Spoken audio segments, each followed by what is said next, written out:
Final de 68 até 79, eu vivi clandestina no Brasil com outro nome. Eu me chamava Isabel. E pelo nível de ação que eu já procurava manifestar, compreendi que aquilo não era um golpe isolado.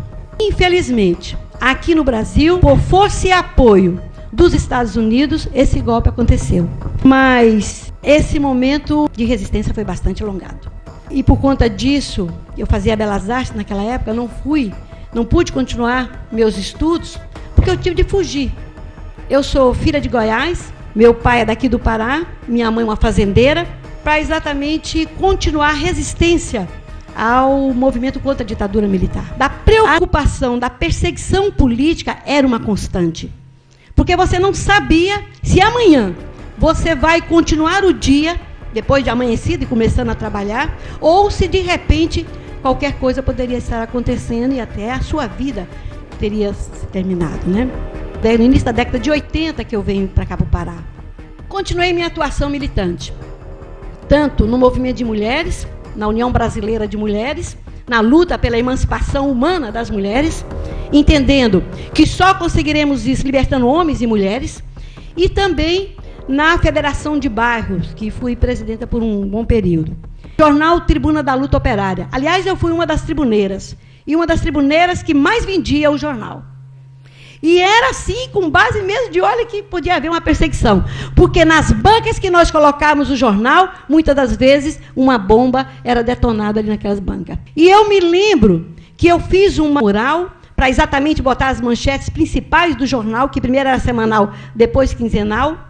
Nessa época eu morava em Castanhal ainda, não aqui em Belém. 3 vezes na semana, um dia eu ia para a própria rodoviária, outro dia eu ia para um afluente da Cata que tem lá, e outro dia eu ia para a feira.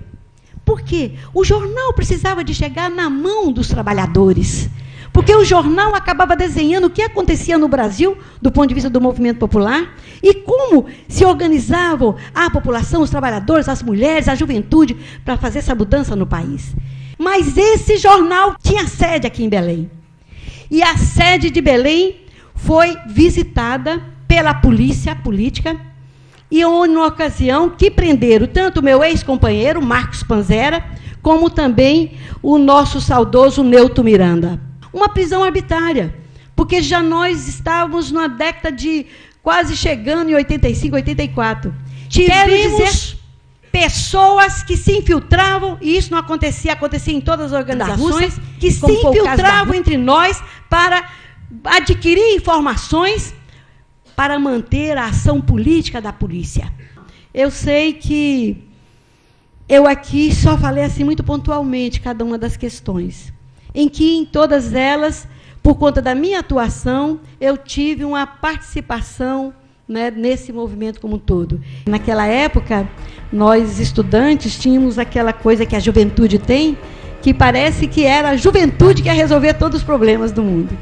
E a gente, inclusive, cantava uma música que dizia assim: meu Brasil analfabeto, meu Brasil de pés descalços, meu Brasil sofredor, meu Brasil sem filho certo, sem rumo certo, sem ter quem guie seus passos, defendendo o seu valor, meu Brasil a juventude fará com que a coisa mude, para que todos tenham pão, levará você para frente, convocando toda a gente para fazer revolução.